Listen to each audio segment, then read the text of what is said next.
पथिक इंदौर प्रस्तुत करता है एकल नाट्य बिसात। कलाकार राहुल प्रजापति, लेखक एवं निर्देशक सतीश चौधरी। तो डीजे प्रस्तुत है एकल नाट्य बिसात। नमस्कार। इतनी सज्जनता के साथ नमस्कार किया देख आप सब लोग सोच में पड़ गए। लेकिन सज्जनों, मेरा नाम ही सज्जन है भाई। हंसी खुशी से किसी से दो शब्द बोल लेना चाहिए, इसी में अपनी सज्जनता है। क्यों भाई, कैसे हो? ठीक हो ना? ऐसे शब्दों से यदि आत्मीयता पैदा होती हो तो फिर ऐसे व्यवहार में क्या परेशानी? जनाब, जिंदगी में कभी जेब में 2 रुपये का मुंह चलेगा, लेकिन 2 दोस्त अगर साथ हो तो उसकी कीमत और अधिक हो जाती है। और जिसका बचपन ही गरीबी में बीता हो उसमें यह सज्जनता अपने आप ही आ जाती है, और वो मैंने अपने नाम के साथ ही हासिल कर ली। खैर, ऐसी ही गरीबी में पला बढ़ा, लेकिन किसी के सामने लाचारी से हाथ नहीं फैला। दोस्तों की सहायता मुझे बहुत काम आई। जैसे तैसे मैंने अपनी पढ़ाई पूरी की और एक सरकारी नौकरी हासिल की। एक साधारण सरकारी नौकरी हासिल कर मैंने बहुत बड़ा तीर मारा हो ऐसी बात नहीं है, लेकिन जिन्हें ये मुकाम हासिल करने के लिए दर दर की ठोकरें खानी पड़ती, उनके लिए तो ये अली बाबा की गुफा के समान ही है। खैर, सरकारी नौकरी का आदेश लेकर मैं अपने गांव से शहर आया। 10,000 रुपये मेरी तनख्वाह।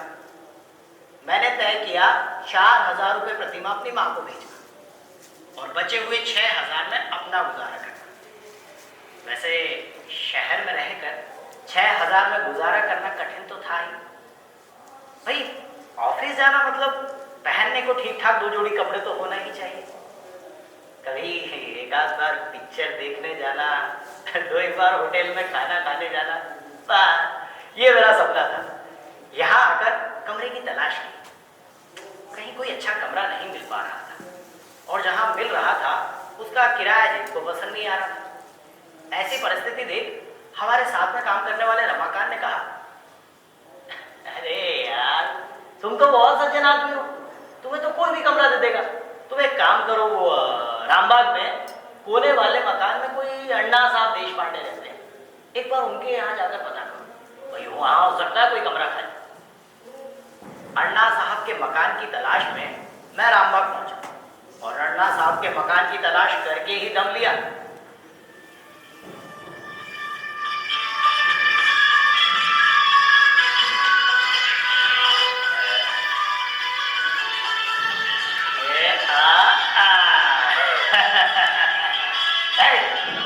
भाई, कहाँ दौड़ते भागते चले आ रहे?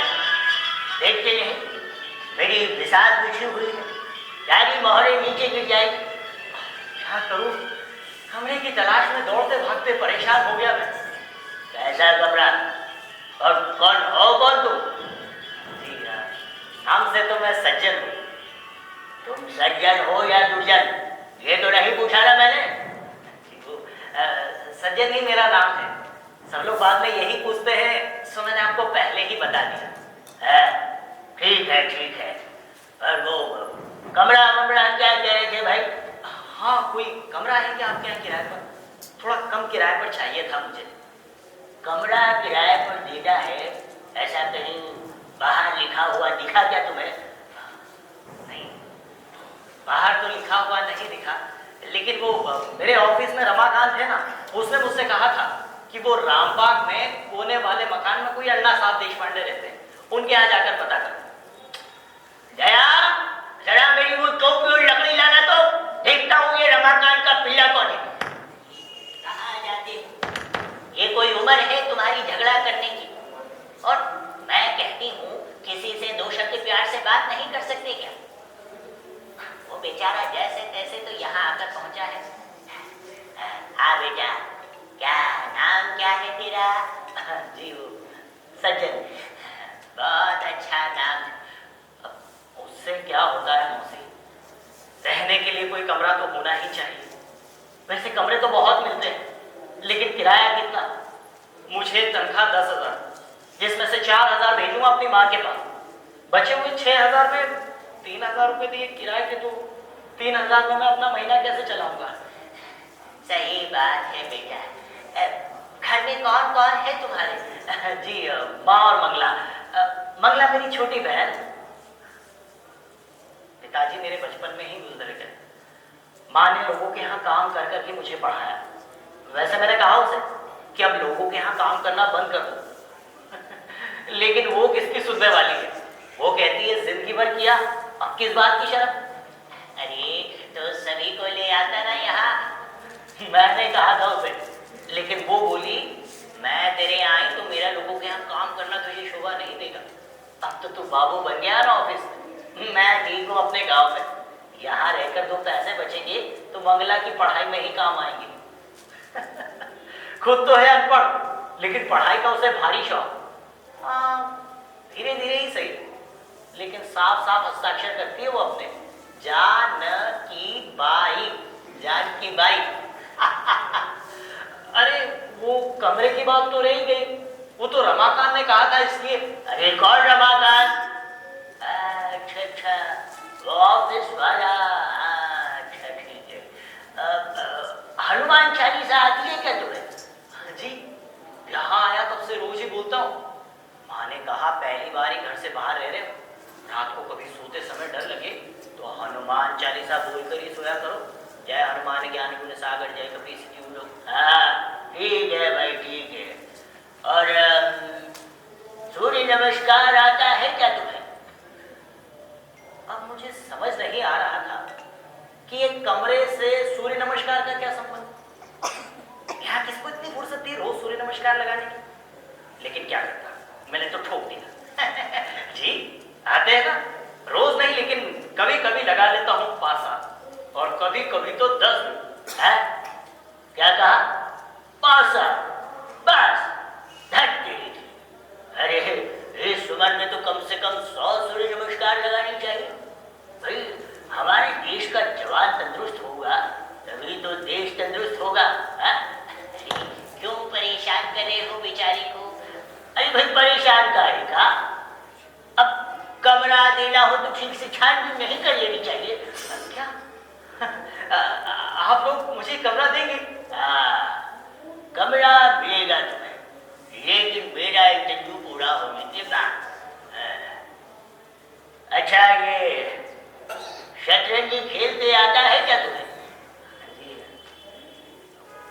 खेलते तो नहीं आता, लेकिन कमरा मिलने वाला और वो भी सस्ते दरों पर, तो शतरंज ही क्या, मैं कोई भी खेल सीखने का तैयार हूँ। फिर ठीक है भाई, फिर तो मैं तुम्हें जरूर कमरा दूंगा, लेकिन अप्रेंटिस पर। मतलब 3 महीने तुम्हारा चाल चलन देखूंगा और वो सब मुझे ठीक लगा तो ही तुम्हें कंफर्मेशन मिलेगा। अरे भाई मैं भी सरकारी नौकरी में था, समझे? चलो आओ तुम्हें कमरा दिखाता हूँ।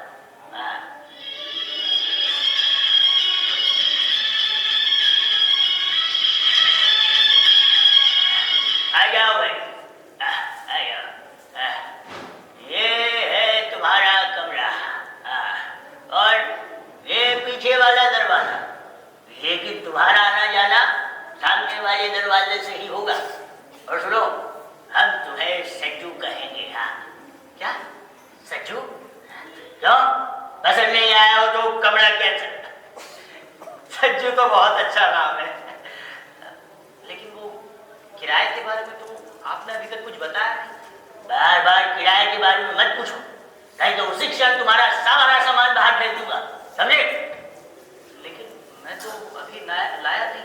क्या सामान? अरे तो फिर ले आओ जल्दी। क्या तुम आजकल के लड़के बिना बोले कोई काम ही नहीं कर सकते क्या? जी अभी लाता हूँ। और सुनो, वो शतरंज सीखने का भूलना नहीं। हाँ वो तो मैं एक ही दिन में सीख जाऊंगा।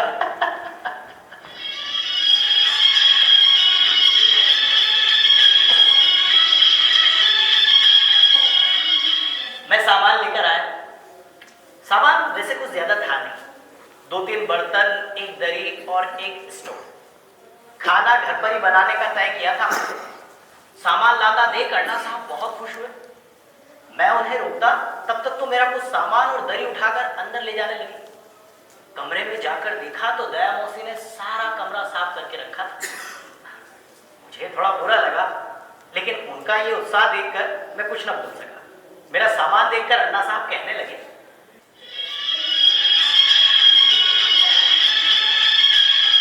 अरे संजू, ये 2-3 बर्तन, एक दरी और एक स्टोव, बस इतना ही सामान है तुम्हारे पास? जी वो कुछ और अभी धीरे धीरे खरीदूंगा। अच्छा, और ये स्टोव किस लिए भाई? ये सुबह और शाम का खाना बनाने में सही रहेगा ना। रो, ये जो स्टोव बर्तन भांडे लाया हो ना, उन्हें वैसे ही वहां ऊपर टाल पर रख दो। आज से तुम्हारा खाना हमारे यहाँ। क्या? नहीं नहीं, मैं बना लूंगा खाना।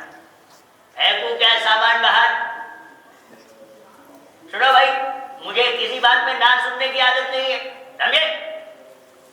और रात को सोने के लिए क्या है तुम्हारे पास? ये फटी दरी? अरे दया, ये देखो नमूना, ये इस फटी दरी पर सोने वाला है। अच्छा तुम एक काम करो, वो पिछली बार जो गद्दा बनवाया था ना, उसको निकालो। हाँ, अरे लेकिन संजू, वो कैसे ला सकेगी 10 किलो का गद्दा? बहुत भारी होगा। चलो आओ, हम लेकर आते हैं। हाँ,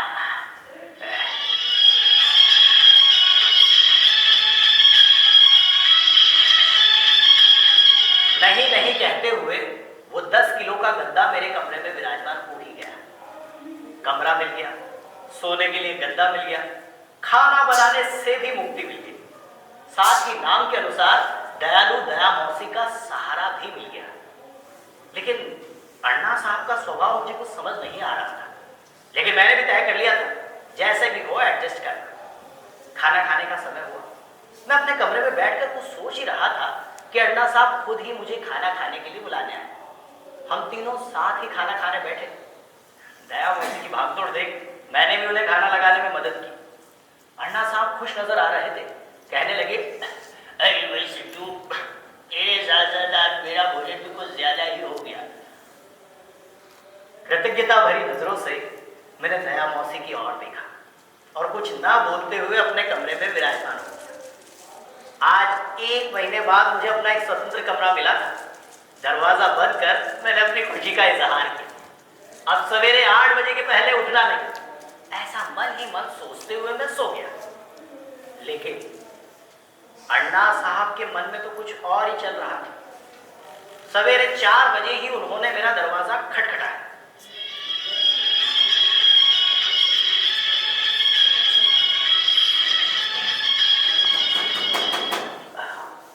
रंजू, रंजू बेटा उठो। क्या हुआ ना, इतनी सुबह सुबह क्यों दरवाजा बजा रहे हो? अरे सुबह हो गई है, 4 बज गई है, उठो। अन्ना, इतनी सुबह उठकर करना क्या है? अरे करना क्या है मतलब?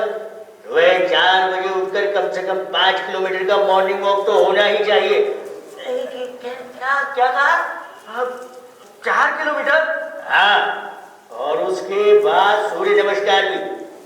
रंजू, उठते हो या नहीं? देखो मैं 5 तक गिनती बोलता हूँ, तब तक अगर नहीं उठे ना तो सामान सहित बाहर फेंक दूंगा, याद रखना। 1, 2, अन्ना, आज का दिन सिर्फ 3, मैं कल से चलूंगा ना। 4, अन्ना प्लीज। 5। हाँ, उठ गया। उठ गया, उठ गया।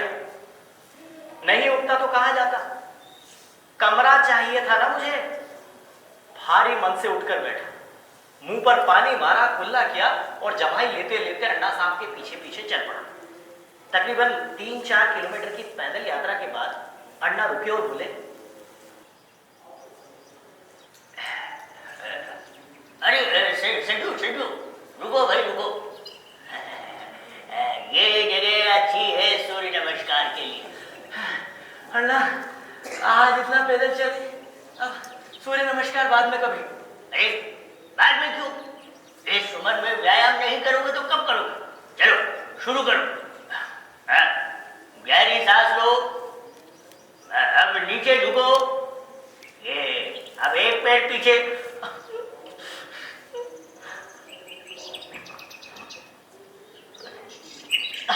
अब अन्ना, अब मैं समझ गया, अब चले। अरे अरे कम से कम 25 सूर्य नमस्कार पूरे होने चाहिए। चलो शुरू करो भाई। हाँ, 1 2 3 4 5।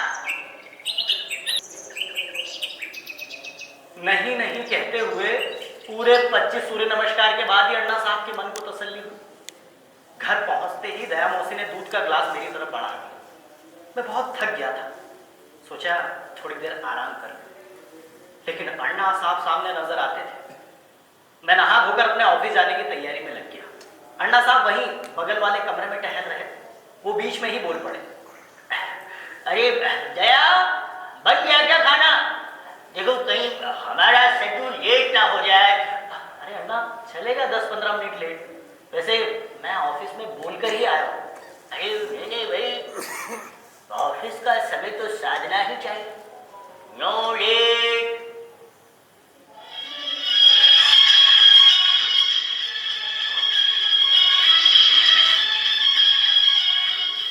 खाना खाकर मैं अपने ऑफिस जाने की तैयारी में लग गया।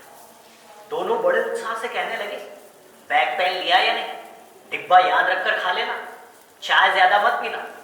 अन्ना साहब खुश नजर आ रहे थे। कहने लगे, शाम को जल्दी घर आना, तुझे शतरंज खेलना सीखना है। उनका ये प्रेम देखकर मैं मन ही मन सोचने लगा, अरे कौन अन्ना, कौन मौसी और कौन मैं, न घर का न रिश्ते का। लेकिन पता नहीं क्यों मुझ पर इतना प्यार उमड़ रहा था। मैंने ऑफिस जाते समय दोनों के पैर छुए। शाम को जब घर लौटा तो अन्ना साहब बगल में शतरंज का डिब्बा दबाकर मेरा इंतजार करते हुए दरवाजे पर ही खड़े थे। मुझे देखते हुए अन्ना खुश हो गए। कहने लगे, चलो भाई तुम्हें शतरंज खेलना सीखना है, कहते हुए हाथ पकड़कर ही अंदर ले गए। आखिर 2.5 घर चलने वाले घोड़े और प्यादों से मेरा परिचय हो ही गया। अन्ना साहब कहने लगे, रज्जू, ये शतरंज का खेल ऐसा है कि इसमें राजा हो या प्यादा, अकेले जी ही नहीं सकता। दोनों को हमेशा एक दूसरे की जरूरत होती है। जिंदगी का भी ऐसा ही होता है। अन्ना साहब के चेहरे पर एक बहुत बड़ी इच्छा पूर्ति का समाधान लग रहा था।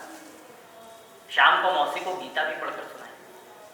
कई बार मेरे मन में प्रश्न आता था कि ये लोग मुझे इतना प्यार क्यों करते हैं, लेकिन इसका जवाब मैं कभी नहीं ढूंढ पाया।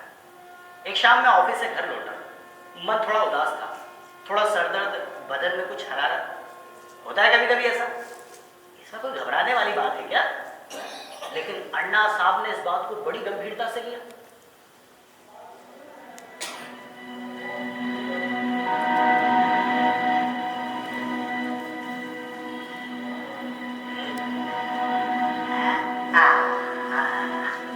अरे सज्जू, क्या हुआ बच्चे? अरे आराम से आराम से आराम से बैठो बैठो भाई बैठो।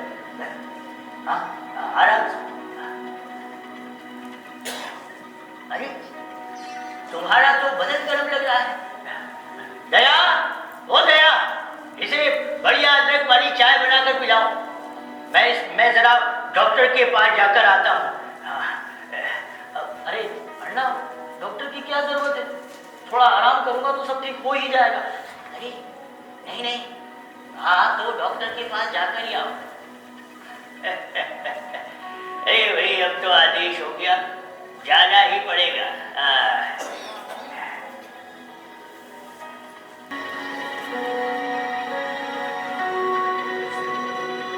ऐसे ही मेरे दिन बहुत अच्छे से गुजर रहे थे। लेकिन एक दिन इस प्यार को किसी की नजर लगी। मतलब जो हुआ वो कोई बड़ी बात नहीं है, लेकिन अन्ना साहब ने यूं ही राय का पहाड़ बना दिया। एक शाम मैं दूध लाने बाजार गया हुआ था और उसी वक्त मेरे ऑफिस का दोस्त रमाकांत घर पर आया।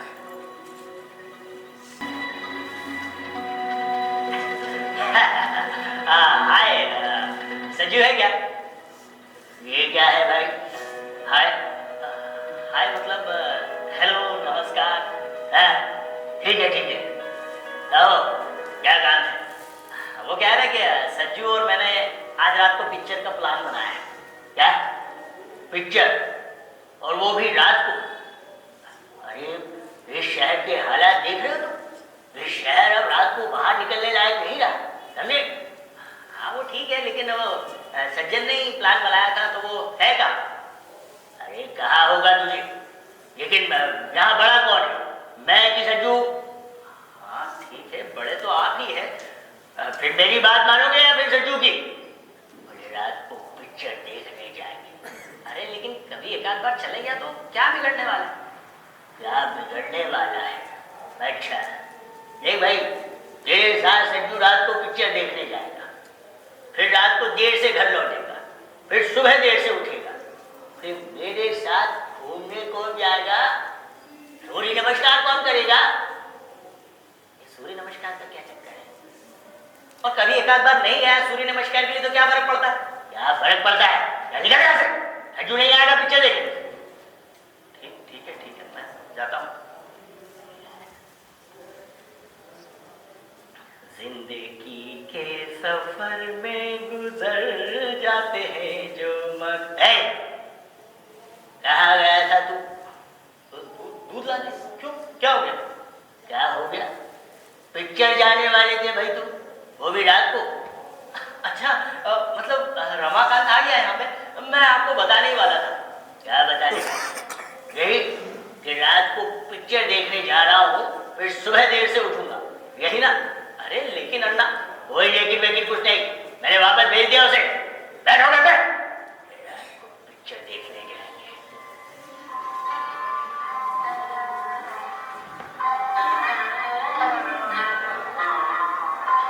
मैं मन ही मन गुस्सा करते हुए अंदर चला गया। यहाँ मेरा एक ही दोस्त था जो मेरी सारी बातें समझ सकता था। अन्ना साहब पर बहुत गुस्सा हो रहा था, बार बार एक ही रट लगाए हुए था। वो बूढ़ा तेरे ऊपर इतनी हुकूमत दिखाने वाला कौन लगता है तेरा? उसे समझाते समझाते मैं परेशान हो गया। आखिर आज रात को मैं तुम्हारे साथ पिक्चर देखने जरूर चलूंगा, ऐसा कहने पर थोड़ा पसीजा। शाम को जब मैं ऑफिस से घर आया तो खाना खाते समय मैंने अन्ना साहब के सामने बात छेड़ी।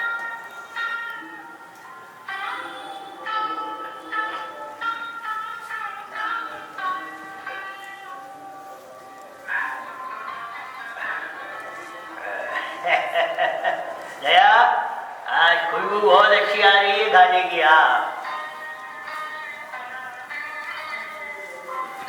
क्या बात है बिट्टू, तेरा ध्यान कहाँ है भाई?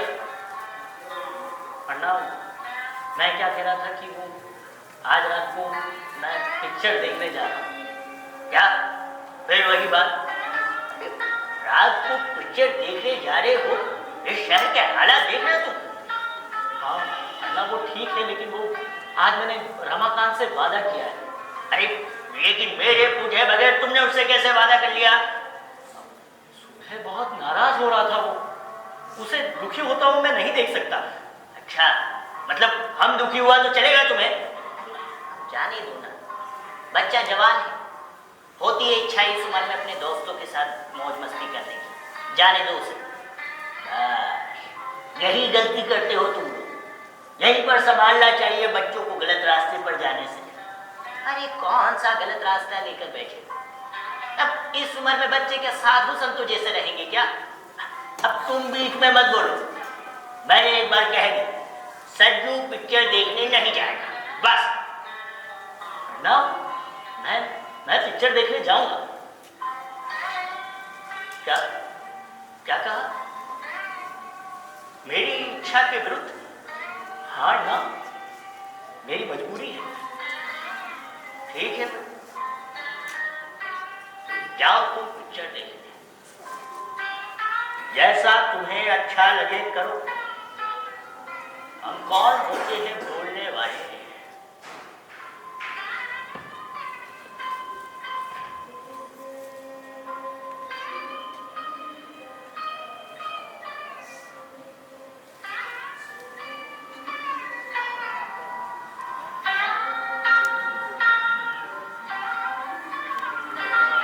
अन्ना को थाली से उठते देख मैंने भी भोजन छोड़ उठने की कोशिश की, लेकिन दया मौसी कहने लगी, नहीं नहीं सज्जू बेटा, ऐसे भोजन छोड़कर नहीं उठते। सही बात तो ये है कि मेरा मन खाने में लग ही नहीं रहा था। पिक्चर जाने का मन पक्का था, सो मैं पिक्चर देखने गया, लेकिन लौट कर देखा तो घर का नजारा कुछ बदला हुआ था। अंदर आने वाला आगे का दरवाजा बंद था। मैंने पीछे के दरवाजे से घूमकर कमरे में प्रवेश किया। अपने कमरे में जाकर देखा तो मेरे कमरे का बिजली कनेक्शन कटा हुआ था। देखकर मन को धक्का ही लगा। अन्ना साहब ने एक तरफा युद्ध घोषित कर दिया था। मुझे लगा सुबह घूमने जाने के लिए अन्ना साहब मुझे जगाएंगे, लेकिन ऐसा कुछ नहीं हुआ। उठकर देखा तो घर का बीच वाला दरवाजा भी बाहर से बंद था। अन्ना बाहर गए थे। दया मौसी ने 2 बाल्टी पानी मुझे नहाने के लिए दिया और कुछ ना बोलते हुए वो वहां से चली गई। मुझे कुछ समझ नहीं आ रहा था कि मैं क्या करूं। उनकी क्षमा याचना करूं तो मुझे ऐसा नहीं लग रहा था कि मैंने कोई बहुत बड़ा गुनाह किया। मैंने कुछ दिन इंतजार करने का सोचा, लेकिन 8-10 दिन होने के बावजूद परिस्थिति में मुझे कोई बदलाव नहीं दिखा। सुबह तक घूमना, अन्ना के साथ शतरंज खेलना, सूर्य नमस्कार, सब कुछ बंद हो गया था। कभी कभी अन्ना साहब की ऊंची गर्जना और दया मौसी का उन्हें समझाना, वो मुझे सुनाई पड़ता था। वो कुछ ऐसा,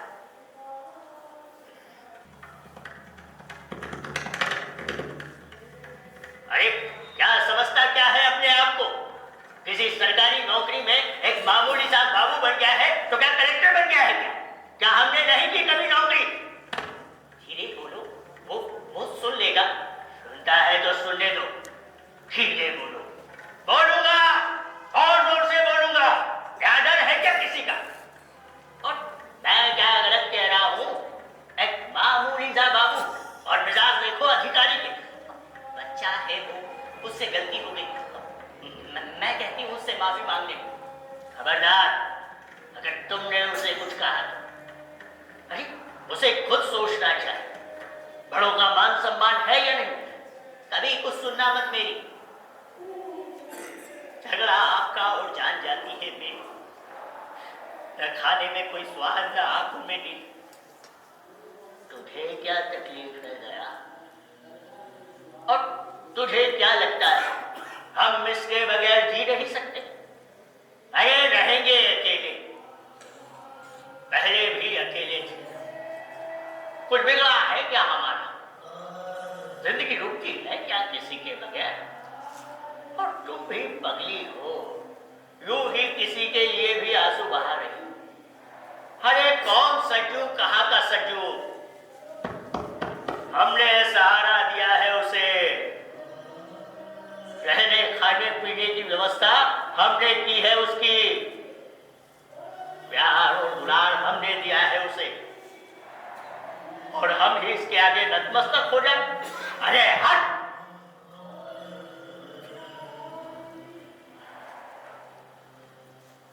हम नहीं झुकेंगे किसी के सामने दया।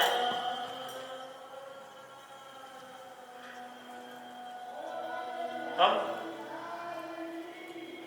अभिमान से जिएंगे। हमारे प्यार का गलत फायदा उठाते हैं लोग।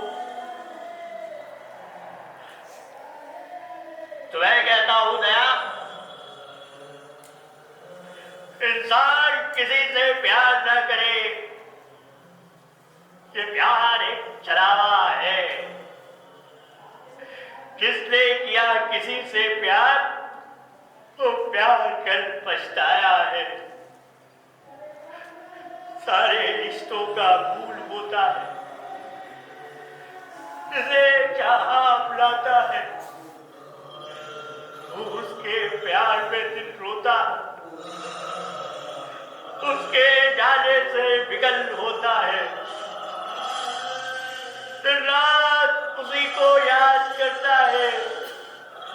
स्टोरी उसे सुनाता है, प्यार से उसे खिलाता है, मन मन भी रोया करता है।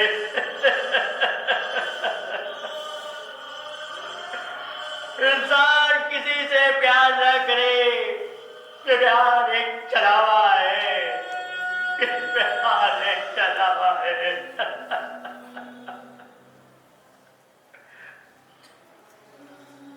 समझी दया तू, हमें अपनी कमजोरी साबित करने की जरूरत नहीं है। अरे हम जी सकते हैं अकेले, हमें कोई जरूरत नहीं है किसी की, हमें कोई। अरे क्या हुआ आपको? आपकी तबीयत तो ठीक है ना? कितना गुस्सा करते हैं आप। आपके इस व्यवहार से बहुत चिंता रहती है मुझे आपकी। ये सब सुन मैं परेशान हो गया। दरवाजे से धीरे से झांक कर देखा कि क्या हो रहा है। फिर पीछे के दरवाजे से घूमकर आगे के दरवाजे से कमरे में प्रवेश किया। दया मौसी ने पहले मुझे, फिर अन्ना साहब को देखा। अन्ना साहब अपने आप को संभालते हुए कहने लगे, दया कह दो इसे, मैं खुद अपने आप को संभाल सकता हूं, झूठी सहानुभूति की जरूरत नहीं है मुझे। ये सुन मैं सोच में पड़ गया। क्या बोलूं, कुछ समझ नहीं आ रहा था और मन ही मन आत्मग्लानि के साथ मैं वापस अपने कमरे में चला गया। अन्ना साहब कहने लगे, देखा तुमने दया, चला गया ना आखिर, निकला उसके मुंह से कुछ भी शब्द। अरे जाएगा नहीं तो क्या, आपने दिया क्या मौका उसे बोलने का? तुम तो उसकी ही तरफदारी करोगी ना, लाडला बेटा है ना तुम्हारा, गरीब बेचारा।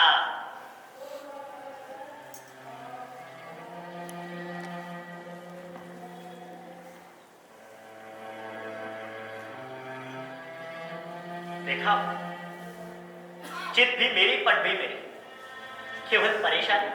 मैं खुद अपने आप को संभाल सकता हूं, झूठी सहानुभूति की जरूरत नहीं है मुझे।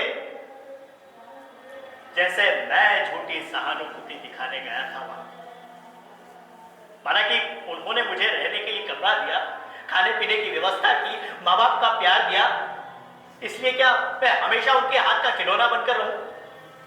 उनके चाबी बढ़ने पर चलूं और खत्म होने पर रुकूं? क्यों? आखिर क्यों? मैं गरीब हूं इसलिए, मुझे गरज है इसलिए। अरे प्यार क्या इन्होंने ही किया मुझ पर?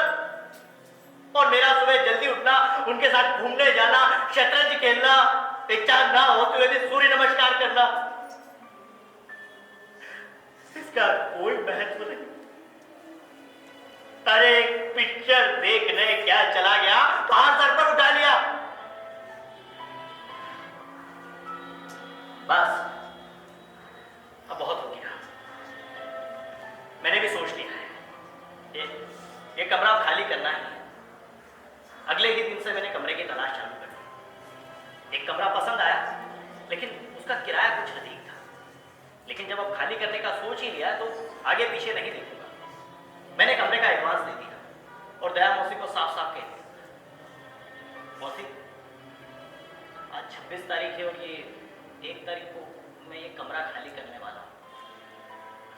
दया मौसी की आंखों में पानी देख मेरा मन कुछ अस्वस्थ हो गया, लेकिन मेरा निर्णय पक्का था। मेरी इस घोषणा के दूसरे ही दिन से मुझे घर में परिवर्तन दिख रहा था। अन्ना साहब की गर्जना बिल्कुल बंद हो गई थी। मैं जब भी दरवाजे से धीरे से झांक कर देखता था तो अन्ना साहब मुझे हमेशा शतरंज बिछाए और उस पर मोहरे जमाए, शून्य में नजर जमाए नजर आते थे। कभी कभी गहरी लंबी सांस छोड़ते हुए नजर आते थे। ये देख मुझे दुख होता था, लेकिन मेरा निर्णय पक्का था। आखिर 1 तारीख आ ही, आज ऑफिस से आधे दिन की छुट्टी लेना, अपना सामान पैक करना, अन्ना मौसी को नमस्कार करना और ये कमरा खाली करना, ऐसा मैंने कार्यक्रम तय किया था। मैं अपना सामान पैक कर ही रहा था, लेकिन मैं बीच बीच में दरवाजे से धीरे से झांक कर देख लेता था। वैसे ये ठीक नहीं है, लेकिन मुझे तो उत्सुकता थी। कि अल्लाह साहब का आखिर चल क्या रहा है, पता तो लगा।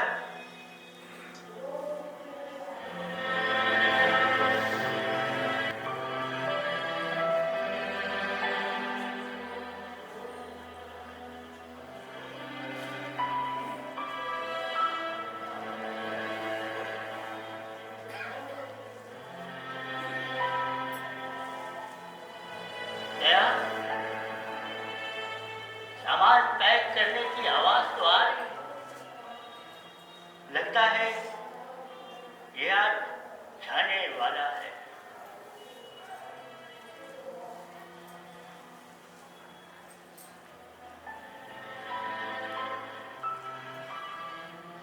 दया, ये तो आज सचमुच जाने वाला है।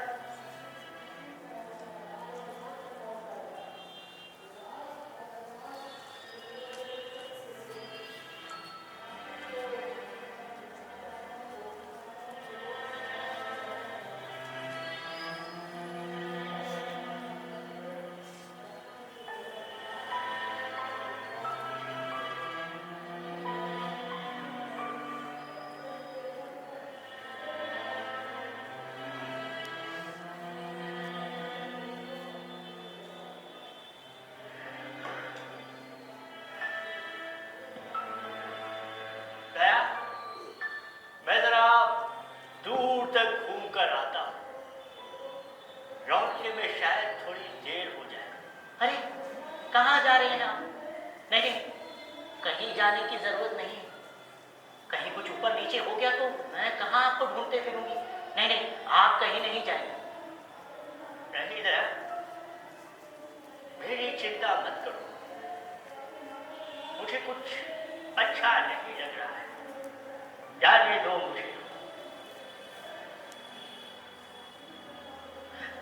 मैं नहीं जाने के लिए कह रही हूं ना आपसे, कभी को सुनना मत मेरी। ठीक है, जाओ जाओ।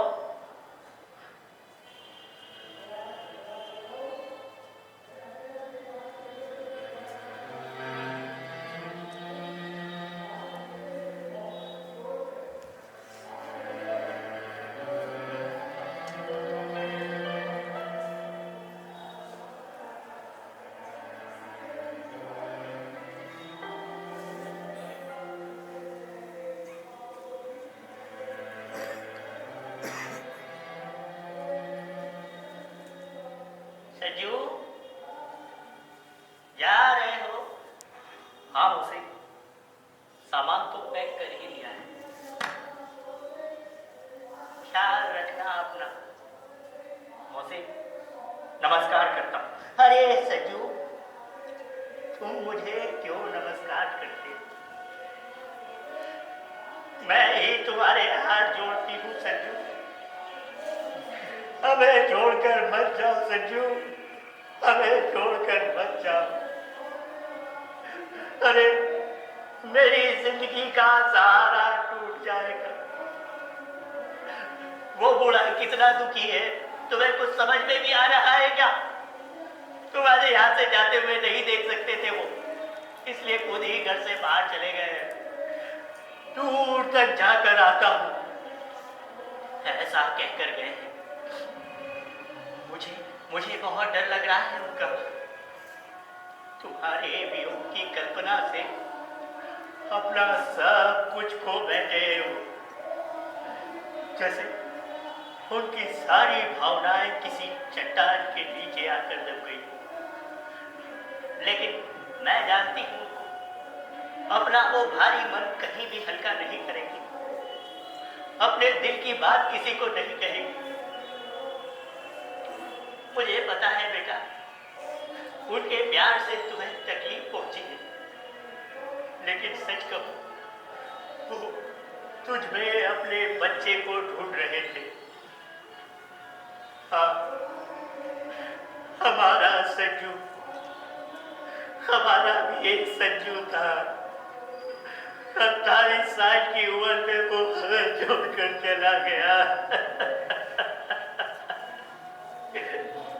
अरे हमारी खुशियों के लिए वो दूसरे देश नौकरी क्या करने गया, वो हमारी सारी खुशियां साथ ले गया। वो इस दुनिया से बहुत दूर चला गया।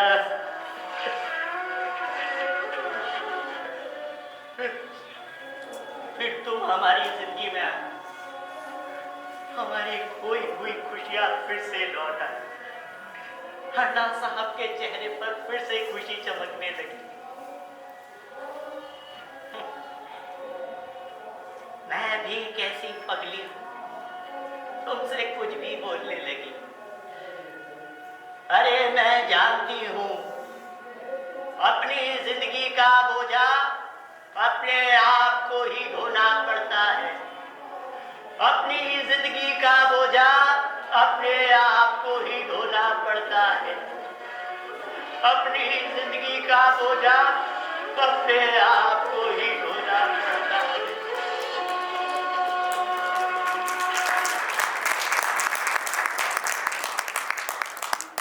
ये सब सुन मैं परेशान हो गया। क्या बोलूं कुछ समझ नहीं आ रहा। कभी मन कहता चल निकल यहां से, अभी नहीं निकला तो कभी नहीं निकल सकता। लेकिन उसी वक्त शतरंज का खेल सिखाते समय अन्ना साहब द्वारा बताया गया जिंदगी का कड़वा सच मन को घेर लेता। सज्जू, ये शतरंज का खेल ऐसा है कि इसमें राजा हो या प्यादा अकेले जी ही नहीं सकता। दोनों को हमेशा एक दूसरे के सहारे की जरूरत होती है। जिंदगी का भी ऐसा ही होता है। और इस तरह मैं कहीं ना कहीं कमजोर पड़ता जा रहा था। शाम का समय था। दया मौसी नीचे बैठकर हरि पाठ पढ़ रही थी और उधर दूसरी तरफ दुखी और भारी मन से अन्ना साहब घर में प्रवेश करते हैं।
दया चला गया ना अर्जुन, निकल गया ना हमें छोड़कर अकेला।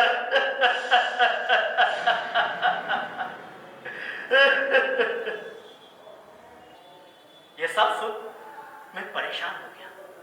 मैंने पीछे के दरवाजे से घूमकर आगे के दरवाजे से कमरे में प्रवेश किया। मैं उन बिखरी हुई मोहरों को देखकर अवाक रह गया। मैंने उन बिखरी हुई मोहरों में से एक मोहरा उठाते हुए